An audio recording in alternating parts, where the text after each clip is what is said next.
You're listening to the Cyberwire Network, powered by N2K.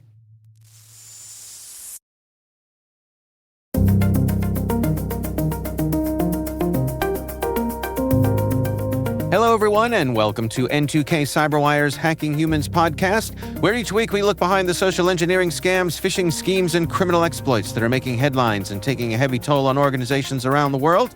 I'm Dave Bittner, and joining me are my co-hosts, Joe Kerrigan. Hey, Joe. Hey, Dave. How are you? And our N2K colleague and host of the T-Minus Daily Space podcast, Maria Varmazis. Maria. Hey, I'm back. You're back. We got some good stories to share this week, and we will be right back after this message from our show's sponsor.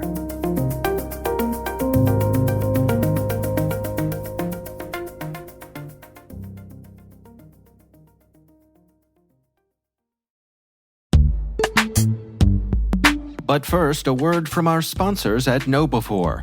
Time travel would be a particularly powerful tool in the hands of any overworked InfoSec professional. Think about it. Being able to see the future and know which malicious emails would be missed by all the existing filters.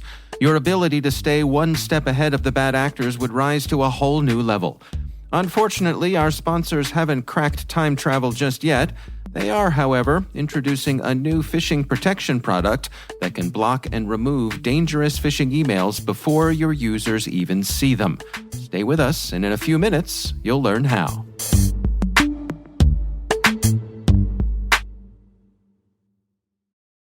All right, we're going to jump right into our stories here this week. Maria, you want to take the honors? Sure. This is a story that you invited me on to speak about on the Cyberwire earlier this week, and it's been really stuck in my craw since then, because it's honestly been affecting my personal life quite a bit in the last year. This is not a salacious story. This is about crochet. Nobody get too excited. So this is a listing scam story. So we've talked about a lot on the show about how AI is making it really easy for nefarious folks to do like farming on Facebook. And now AI in codification of things is really infecting every hobby you can imagine, including ones why would AI want anything to do with crochet? But it does. Lots of fiber arts, including quilting, sewing, knitting, and crochet. AI has made a humongous mess. Basically, if there is a buck to be made, someone will find a way. I have to say this term of art, fiber arts, was new to me, and I like it. Yeah, well, thank you. It's basically a way to elevate things that were essentially relegated to, that's women's work. But I mean, it's an art and it's done with fiber, so hence fiber art. But yeah. Sure. Well, I will tell you this. My wife and daughter are both big crocheters. And we've talked about this in the past, but my wife is also an avid quilter. That's awesome. Yes. Because I made the mistake of telling Dave one time I got my wife an iron for Christmas. And Dave was appalled. But this is no ordinary iron. She got Quilters you a doghouse to sleep in.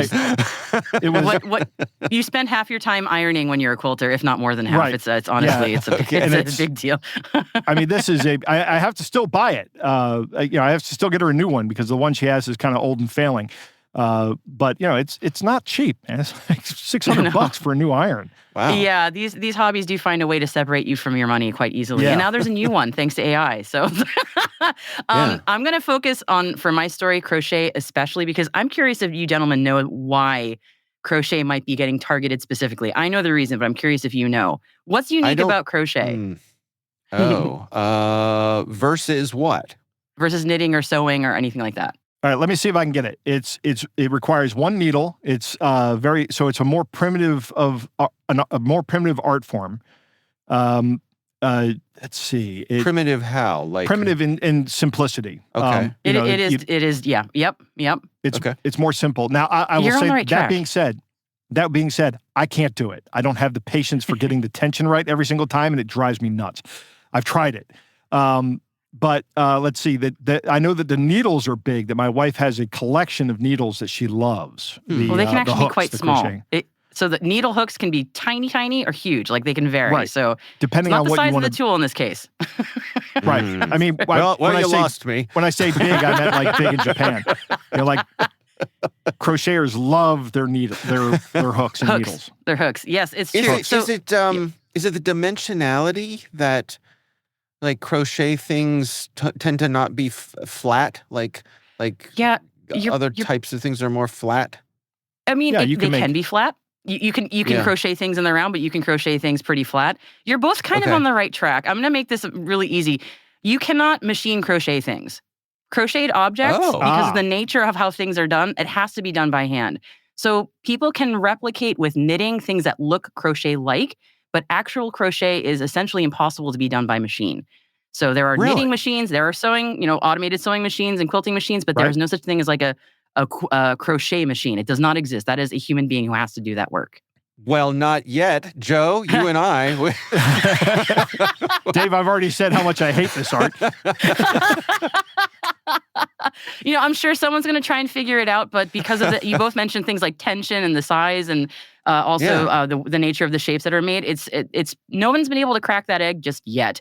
And I hope nobody does, because I think it's wonderful that it has to be handmade. Yeah. So you can't make money on doing like cheap, grossly made on mass crochet objects. Again, you can get things that look kind of like crochet, but they're not actually. So if you can't fake making the thing or scale making the thing by machine, you might as well fake ways on how to make the thing. So this is where AI is coming in and helping people figure out how to make a quick buck.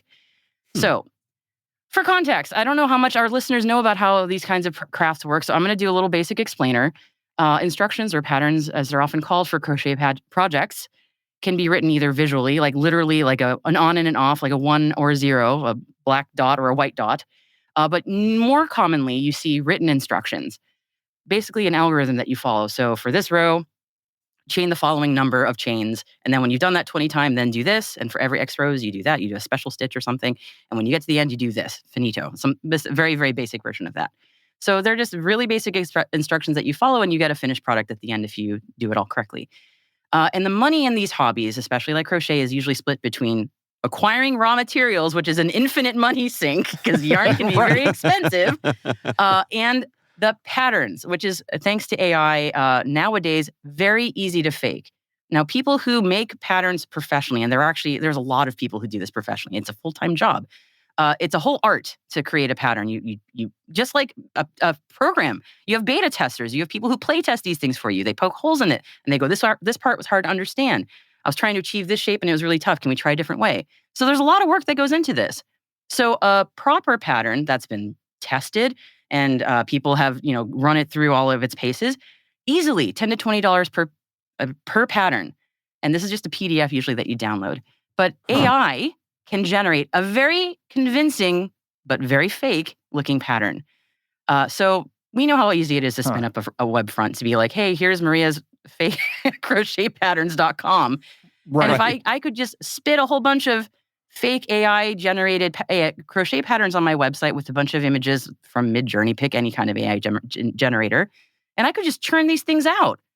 And it would be very, very difficult for the average person to be able to even tell that these patterns are fake. And it would take a long time for people to even catch on to what I was doing. I'm going to pause right there. So do you end up, if you purchase one of these and it's a bad one, yes, I could imagine someone first time through doubting themselves. Right. That is often what happens. It's a skills gap, like, right? What did I get wrong here? This, because I bought this online. Surely it must have been tested, but yeah. So they could, and then so it seems to me like there could be a delay between the purchaser buying the thing, trying to do it a couple times, and then figuring out, wait, this is not me. Yeah, if you're especially a beginner, which a lot of people just dabble in this stuff. I mean, the experts are at the top of the pyramid, but there's a lot of people who are just like, I make a few objects once in a while.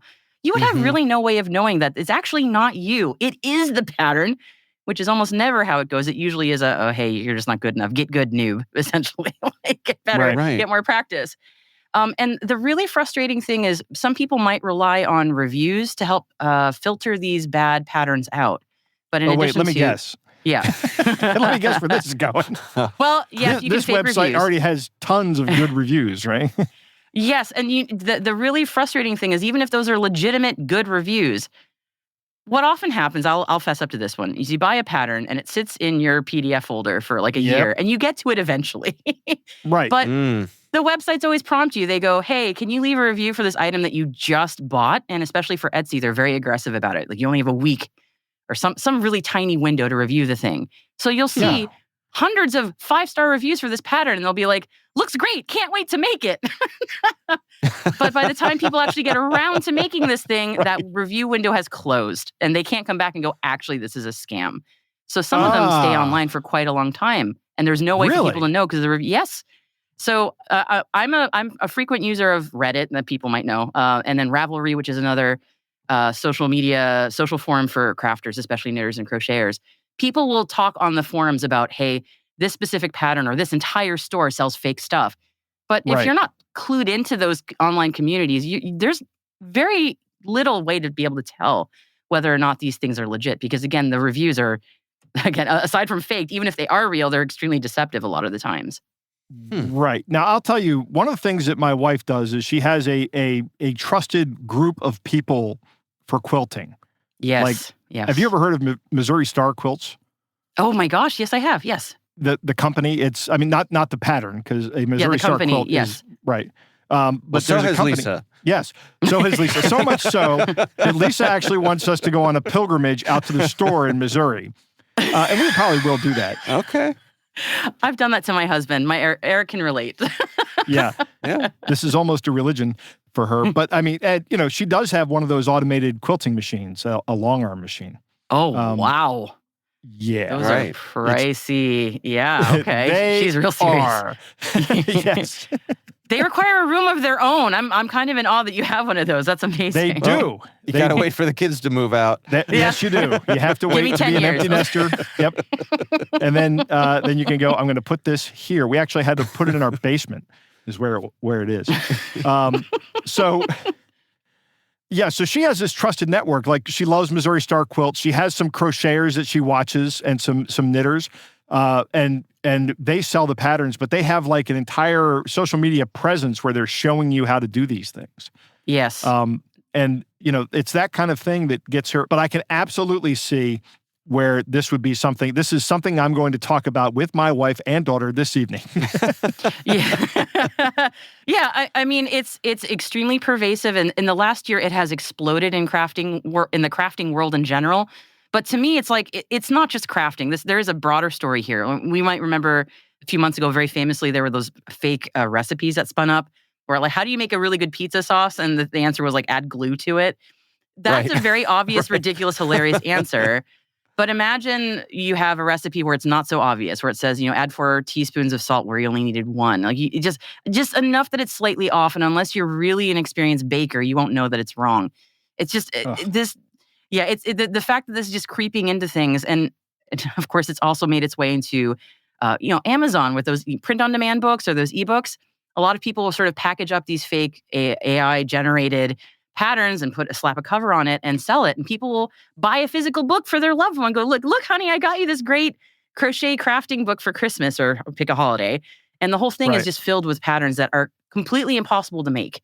Like, it'll tell you to loop a empty space or just randomly drop stitches that just go nowhere. And one of my favorite pastimes is actually looking up videos of expert crocheters trying to make these things. And it's very hilarious what the actual result ends up being. It's like worse than having multiple weird fingers. It's very, very funny. But that is awesome. Wow. Yeah. Custom garden design is another one I've seen getting weird fake AI generated. Like, you buy a custom garden design plan if you're trying to, landscape your garden, and it might tell you, put these 2 plants, one of which needs full sun, the other one which needs full shade, right next to each other. That doesn't quite make sense. Yeah. That's kind of the opposite of the hobby of gardening, though. You need to know that. That's why you have a garden. And I'm sorry. I'm going to get preachy here. Yeah, I was going to say, some people may disagree with you. I'm on your team, but, some people want to have those kind of pre-planned garden things. Anyway, so... what to watch out for and what to tell your friends or family to watch out for. There's this phrase I saw that I love and I'm adopting. It's called the yarn to marzipan effect, where basically the finished product they show you just looks kind of like candy. It just looks impossibly beautiful. Like, like it's made of marzipan. It doesn't look like it was made with Granny's yarn, because that's really what it should look like. You see things like color variegation that looks like it was almost spray painted on the final object as opposed to woven within with the yarn. Impossibly perfect shapes, like sharp edges. As you mentioned, Joe, going to a place in person, that tribal knowledge in person is really, really priceless. And not everybody can access it, because sometimes you live far away from that. But if you can, go to a store in person. The people there know their stuff. They're always very welcoming, and they want to invite more people to their hobby.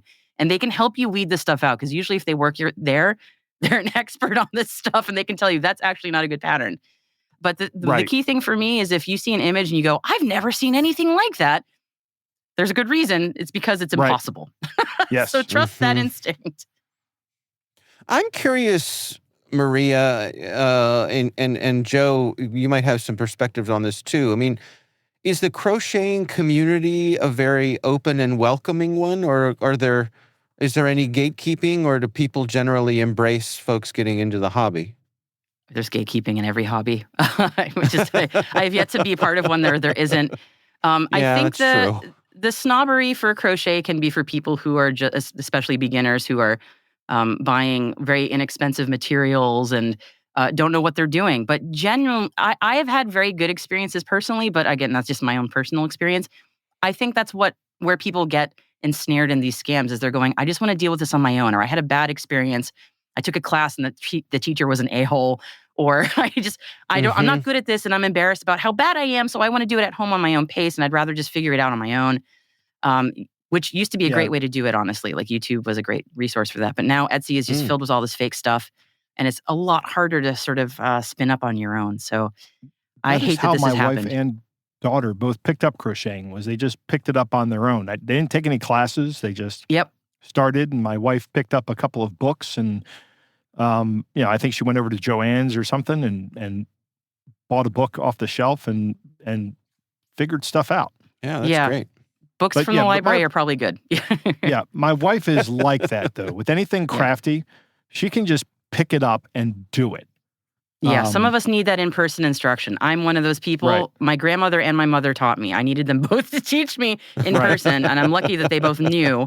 But there are a lot of people who just will not do it on their own, or cannot and will not do it in a class. So people who are more self-starter, I think they're the ones who are getting really caught up in this.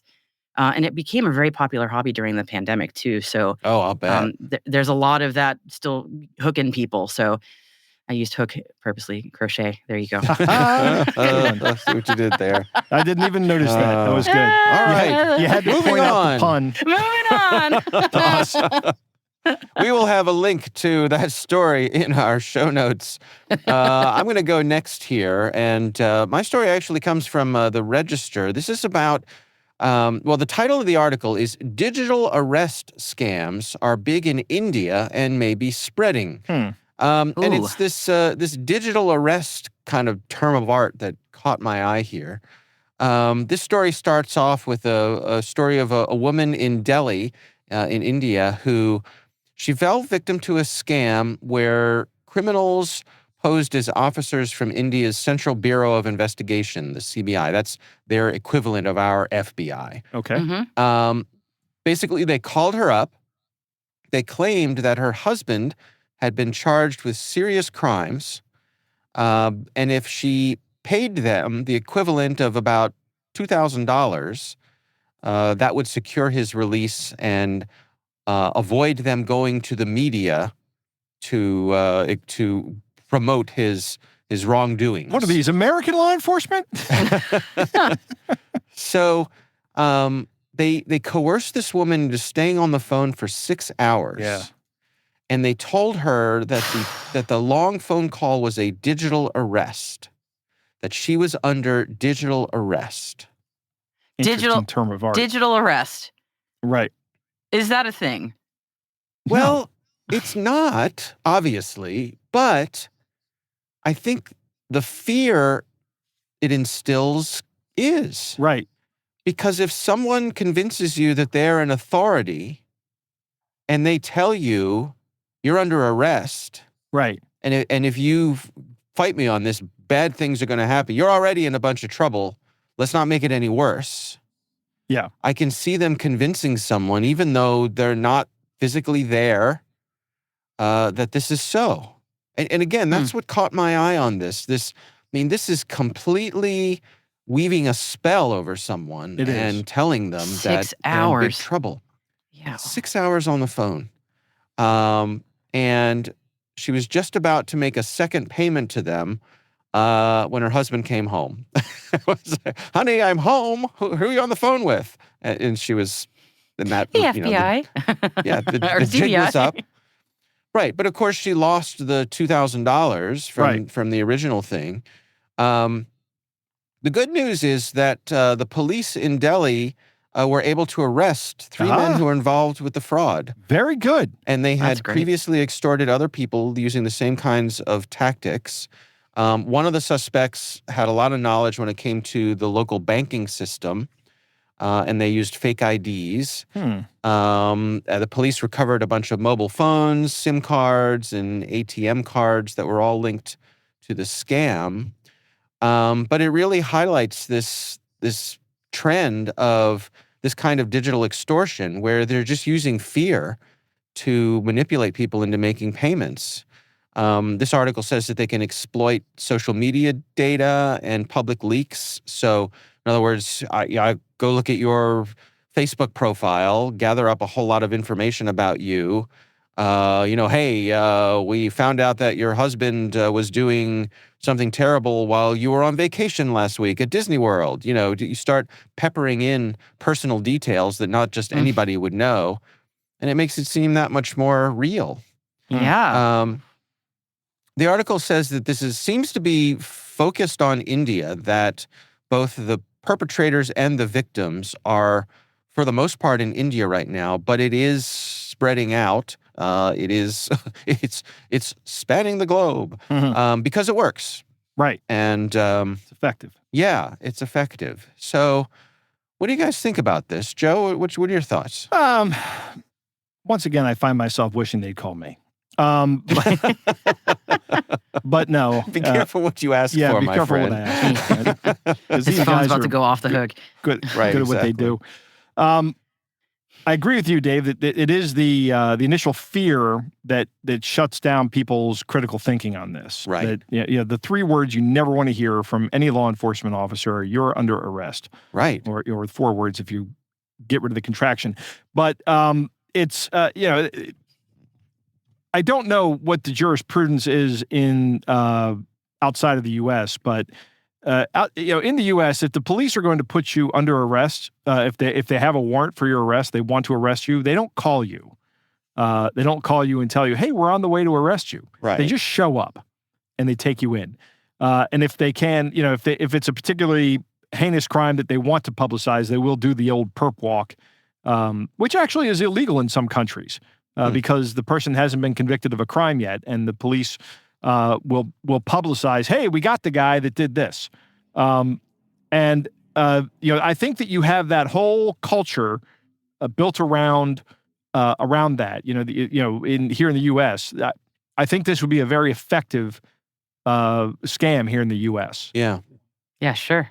I'm curious, like, Maria, what do you think questions somebody could ask if someone called, let's take it even farther back from there, right? Somebody calls you up, you answer your phone, and somebody says, "Maria, we got terrible news. Your husband has been charged and arrested with some serious crimes."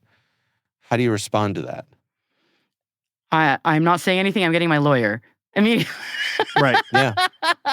Honestly, I don't know how I'd react to that completely. Honestly, I mean, I'm saying like the right answer right now, but if you caught me in an off moment, or I just wasn't thinking about the possibility of a scam, I could see me totally I would ask a lot more follow-up questions.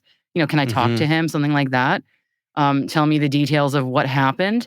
But I would just start not poking holes on purpose, but just curiosity questions, like, tell me more about that. Right. But I could see that getting me into trouble, because they kept her on the phone for 6 hours under digital arrest. And as we've talked about many times, when they get you on the line for that long and they just wear you down, you just kind of forget reality at a certain point. You're living in that universe they've constructed, and everything seems plausible. So maybe even me asking questions would be the wrong thing to do. I don't know, to your point about they wouldn't call you, I don't know if I would have the wherewithal to remember that. If someone just said, "Hey, your husband's been arrested." Right. I mean, would I have the wherewithal to be like, "Prove it, show up at my door"? I mean, I don't know if I would. Right. So, I mean, I would feel very much at a disadvantage in that that entire conversation. Like I could say something that would jeopardize my husband. I think a lot of this comes from just general ignorance of however the legal system where you live works, right? Like, it may not be consistent in every country too. Like there may be what's, of course, on paper it's this, but in reality it's that. 100% correct. It's you could be dealing with crooked police officers. Who knows? Mm-hmm. And I know that happens in a lot of places, including here in the U.S. I mean, we had a huge case of that here in Baltimore with some police officers that are now in prison. I like to think that what I would do in this situation is exactly what you suggested. Hey, your spouse, your son, or somebody's been arrested. I'll be, all right, thank you for the call. I'm going to get a lawyer. What facility is he being held at? Yeah. I'd like to think that would be my answer. Right. But I'd like to think that too. But yeah, I mean, the panic just sets in. And again, my fear would be, I'm going to say something to make things worse would be my next reaction. Like, I got to not make things... I mean, that honestly... You found out about the buried body? Right. Somehow I'm going to incriminate my husband. Sorry, Eric. His ears are burning right now. Honestly, he meant to pay all those taxes.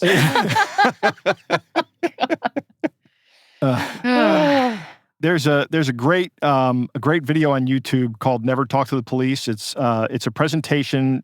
It's somewhere in Virginia. By a lawyer, and then a police officer who's studying to be a lawyer, and his entire presentation is that no benefit comes from talking with law enforcement. If you're under investigation for a crime, just get a lawyer.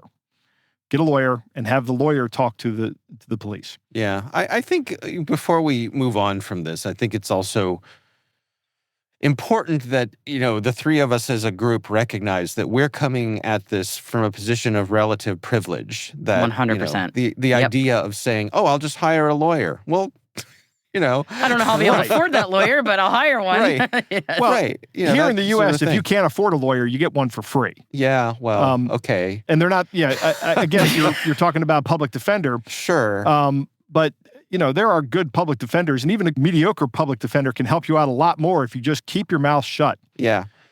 I guess I'm saying that part of our position of privilege means that we make assumptions that not everyone is in a position to make. No, and about that's how true. This will go. That we're not going to be actively intimidated. If it is a legitimate call, they might go, you're going to make things a lot harder for us. And with the implication that if you do that, things are going to be worse as an outcome. And of course, scammers like to say the same thing too. So I do want to make things harder for you. Right. What if I call your boss? Right. What if there's just all these, if you're living a more fragile day-to-day existence, then there are a lot more raw buttons that they can press. Oh, you're saying that the scammer or the police officer say, I can make things harder for you. I get it. Yeah. Like, if I'm working at McDonald's and the scammer says, or any job where I'm easily replaced. Right. And the scammer can start hitting me there. Yeah. You don't want your boss to find out about this, right? Right? Yeah. All three of us are American citizens. What if we weren't? And, and then it becomes your immigration status is now, like, we could deport you. I mean, like, these are real fears that people live in. Yeah, absolutely. And of course, this is just the United States. Outside of the United States, and that, as you said, that base assumption of are the police going to actually pay fair is completely a question. So I think it is a whole level of difficulty that we don't deal with as much here. All right. Well, we will have a link to that story in the show notes. Before we get to Joe's story, let's take a quick break and hear a message from our sponsor.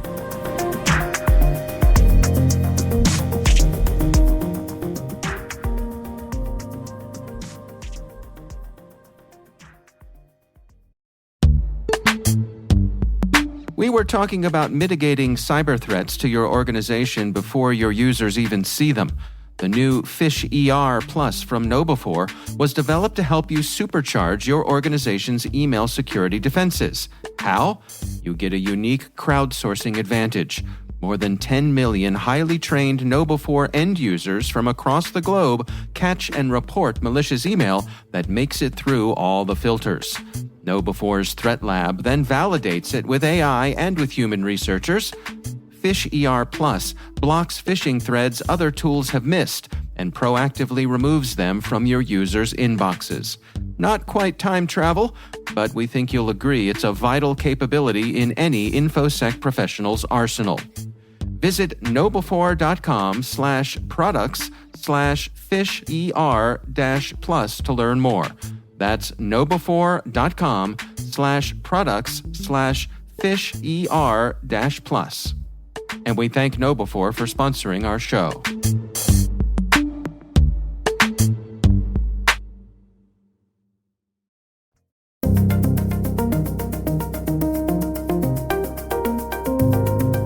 All right, we are back. Joe, you're up. What do you got for us this week? Dave, I don't have a story from anybody else but our listeners. Okay. And I want to talk about Nice. a new way that an old scam is getting through the spam filters. So on the Catch of the Day segment, we have absolutely just stopped reading the invoice scams. Yeah. Because they're so common and they're all exactly the same. Right. And they always have an attachment. So it basically the invoice scam, in the event that you're new, is you get an email that says, "Hello, this is McAfee. We've gone ahead and we've renewed your service for $600. That'll come out of your bank account in 2 days, so keep an eye out for it. If you didn't do this, call us at this number." You call them at the number, and they have you install software in your machine that gives them remote control, and they're off to the races to steal your money. And there's a number of different ways it goes from there, but that's basically the entry point there. Well, I guess spam filters have gotten pretty good at keeping the scammers out with these invoices scams. So they've tried to come up with a new way to get around the scam. And they've actually started to include meaningful text in the email. Now, mind you, the text is not relevant. In fact, it's quite the opposite of this. It has nothing to do with the invoice scam. So when I say meaningful, I mean that the text carries some kind of meaning. It may be of no significance to the recipient, but you will be able to understand it. You'll be able to see it and read it and go, yeah, that makes sense. But then there's the invoice that's attached to it. Mm-hmm. Now, for me, this is one of those things that result in like cognitive seizing from a non sequitur, right? I'd be like, huh? What? You would just shut me down to the point. This doesn't make any sense. I'm trying to but let me give you a couple examples that some of our listeners have sent in. This first one is from Brian, and it's the typical Norton scam that we've renewed your Norton stuff, and it's that invoice is a PDF attachment, but the text of the email is, "Did you know that FEMA uses the Waffle House index in disasters? Your order," and it has a long number, "has been processed and all specifics are available in the file that it's pointing to." So you guys familiar with the Waffle House index? Yeah. Vaguely, yes. Yeah. Yeah, it's an index that FEMA, the Wikipedia page has a lot of stuff on it. They may or may not have, but it's basically, it measures how bad a storm is by how many Waffle Houses are closing, right, or have shut down, or are on a limited menu. Because that does apparently FEMA can actually operate. use the Waffle House index? Is that actually true? Somebody did a FOIA request on this, and FEMA said that there was one guy at FEMA that really wanted to push this because he thought it was a really good representation of the situation. And it does reflect well how the private sector is doing. And if you are in the South, you have a lot of Waffle Houses to make a judgment from. Yeah. One of the funniest articles I ever saw in The Onion said the Mason-Dixon line is going to be redesignated the Waffle House IHOP line. I thought that was hilarious. All right. That's good. That is good. I like it. But anyway, so that's the, but it got through the spam filter, and it was like, hey, it talked about this Waffle House index. The next one comes from Andy and Jen, and it's long, so I'm not going to read the whole thing, but it looks like it just came right out of ChatGPT or some similar product. It's an email. The subject is excited to provide an update to the project, and it says, "Hi, I hope this email finds you well," which is one of the things I hate about ChatGPT generated emails, because it always starts off with that sentence. I'll just add, and Maria will probably nod vigorously, that emails from PR people also tend to start with this phrase. Yeah. This is true. I wonder if there's a correlation there. Are they using the emails from PR representatives as training data, or I think it's the PR other way around. guys using Certainly, I can generate that PR pitch for you. Right. Here's the text. Yeah. But the message goes on to say, I'm thrilled to provide you with an update on the progress of our product. We've made significant strides recently, and I'm excited to share the latest developments and milestones with you. Our collective efforts have brought us to an impressive point, and there's much to celebrate moving forward, right? Sounds interesting. And then it says in the current status and achievements, like it's got a colon, and then it says completed milestones. We have successfully reached several key milestones in the project. These include, and then it has brackets, mention specific milestones, e.g. the completion okay, so it's a framework. Right. Yeah. Exactly. It's a framework. It's a framework. It's a communications framework. Yeah. From an LLM that that is telling you how to do this. Well, then, I mean, it goes on. This email goes on for paragraphs, like team highlights and communication, and everything has a mention of specific team members. It's next steps and opportunities. Mention future plans or opportunities.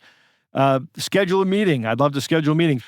Final thoughts is the last paragraph, and it says, thank you for your continued support and engagement with this project. I'm excited about the progress we've made and confident in the direction we're heading. If you have any immediate questions or thoughts, please feel free to reach out. I'm always here to assist and provide additional information. Looking forward to continued collaboration and our milestones together. Best regards, and no signature. That's it. Then, at the bottom, there's one of those invoice scams. What? It's after all of this is attached an invoice that says, we're going to bill, I can't remember exactly which one this was, but we're going to be billing you in 2 days for this product renewal. And it's the same old scam. It's just that they found a way to get through the spam filters by using, fresh text on every single email that they're sending. It's a big text dump. Yep, wall of text, as they say. Right. So we're starting to see I think this might be the kind of like the first hard example that we're seeing of these large language models being used to generate content that goes through spam filters to deliver attachments to people. And perhaps the attachment that was sent to Andy and Jen, it could have been malicious. I don't know. I don't think it was. I think it was just another give us a call at this number and we'll connect to your computer and take all the money out of your account for you. But I don't know. I found this interesting that they're putting this kind of text in there. I mean, maybe somebody came up with an unusual fact about the Waffle House index and said, let's see how well this makes it through spam filters. And then somebody else said, well, let's just dump a progress update and see what that does, because that looks like a regular email. Spam filters probably can't tell that this is generated because it has these brackets with the fill in the blank part here. Spam filters probably aren't configured to look for that. Yeah. I mean, it seems like it's so easy to do kind of A/B testing now to tell your LLM, write me 20 different versions of a letter that is about this and talks about this and it promises this, and bam, you got 20 letters, and then you can just start sending them out and see which ones get gobbled up and which ones lead to engagement, and away you go. Right. Yeah. Yeah, it's scary. And it evades any filter that might be looking for duplicate content online. I don't know if Gmail does that, but I would assume it does to some degree. Yeah, I would assume that is a huge part of its, particularly with spam filters. Right. Is that if Gmail says, I just got 5,000 messages with this text. Right. That's probably spam. Right. And like somebody just copying, pasting a Wikipedia entry, not going to get through because that's clearly spam. But you can uniquely generate each email's text with this. And this is a lot of text. I mean, this is not like a paragraph. This is a humongous wall of text. So just brute force get this thing through. I was going to say it's 5,000 messages is either spam or it's Joe's invitation to the Kerrigan family reunion. Right. We are a very large family. That is a story. Okay. All right. Well, we don't have links for this story because this came from our listeners. And so to that point, I will say that we would love to hear from you. If there's something you'd like us to include on the show, you can email us. It's hackinghumans@n2k.com. All right, Joe and Maria, it is time to move on to our catch of the day.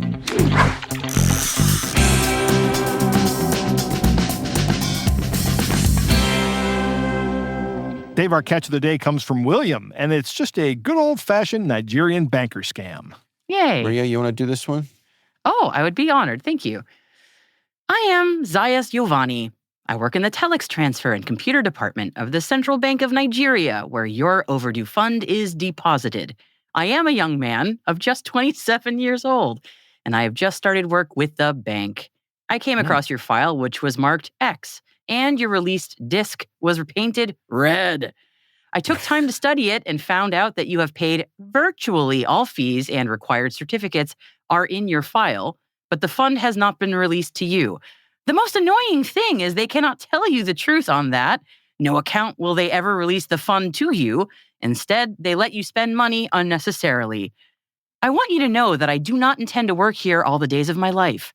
I can release this fund to you if you can satisfy me of my security and how I can run away from here if I do this. Because if I don't run away from this country after I made the transfer, I will be seriously in trouble and my life will be in danger.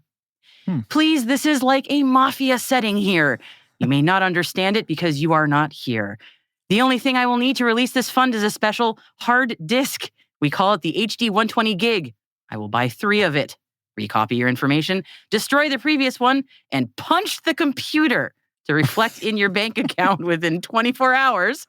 I will clean up the tracer and destroy your file, after which I will run away from here to meet you. If you're interested, get back to me and I will tell you the cost of the 4 discs. Do get in touch with me immediately if you are interested to work with me. I do not require much argument because I am 100% sure of what I am going to do for you.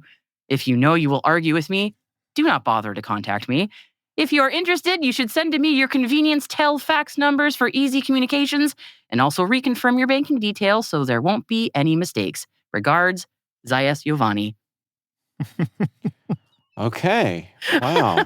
Punch the computer. Yeah, I will punch the computer. I like how it starts off with 3 discs, and then it goes to 4 discs. All right. Starts off 3. This reminds me of like one time my daughter asked me. She said, "I need $50," and I was like, $40. What do you need $30 for?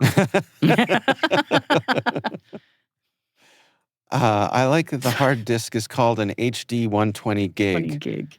Wow, Yeah. HD 120 I will buy gig. 3 of it. And I will punch the computer. That'll show him. Percussive maintenance 2.0. Punch the computer. I mean, it used to work with old televisions, right? Your reception was bad. Just whack it on the top and you know. Slap the couldn't top. hurt. I had a TV with a dent on the side of it in college from where I used to have to hit it. There you go. When TVs were made out of metal. Yeah. It was a big, heavy, I think it was a Zenith. Right. Big piece of machinery. I also like how this is obviously translated mechanically. Right. By, you know, the whole thing about I do not require much argument. Right. Not a subtle turn of phrase. Place is like a mafia setting here. You know, I'm pretty sure the Central Bank of Nigeria would disagree. Right. His life's in danger, but, you know, if you're interested, get back to me. you know, real casual. I'll My take life this is in risk. danger. Yeah. Right. Yeah. I mean, it's also, it could be a bit of a romance scam. After this, I will run away from here to meet with you. To meet with you. know? Could be. Could be. And your disc was meet. painted red. I don't even know what that I will means. But give you the red disc Yeah. under the cover of darkness. You will know me by the cut of my clothes and the smell of my cologne. this is the pitch for our latest sci-fi novel right there. Sci-fi romance. right. Yeah. Right, exactly. All right, well, that is a good one. And thank you, William, for sending that in. We do appreciate it.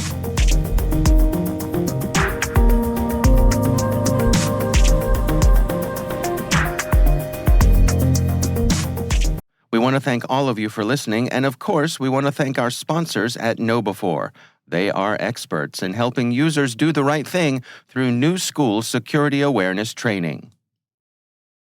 All right, that is Hacking Humans, brought to you by N2K Cyberwire. We would love to know what you think of this podcast. Your feedback ensures we deliver the insights that keep you a step ahead in the rapidly changing world of cybersecurity.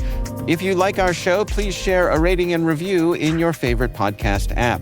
Please also fill out the survey in the show notes or send an email to hackinghumans@n2k.com. We're privileged that N2K Cyberwire is part of the daily routine of the most influential leaders and operators in the public and private sector, from the Fortune 500 to many of the world's preeminent intelligence and law enforcement agencies. N2K makes it easy for companies to optimize your biggest investment, your people. We make you smarter about your teams while making your team smarter. Learn how at n2k.com. This episode is produced by Liz Stokes. Our executive producer is Jennifer Iben. We're mixed by Elliot Peltzman and Trey Hester. Our executive editor is Brandon Karp. Peter Kilpie is our publisher. I'm Dave Bittner. I'm Joe Kerrigan. And I'm Maria Varmazis. Thanks for listening.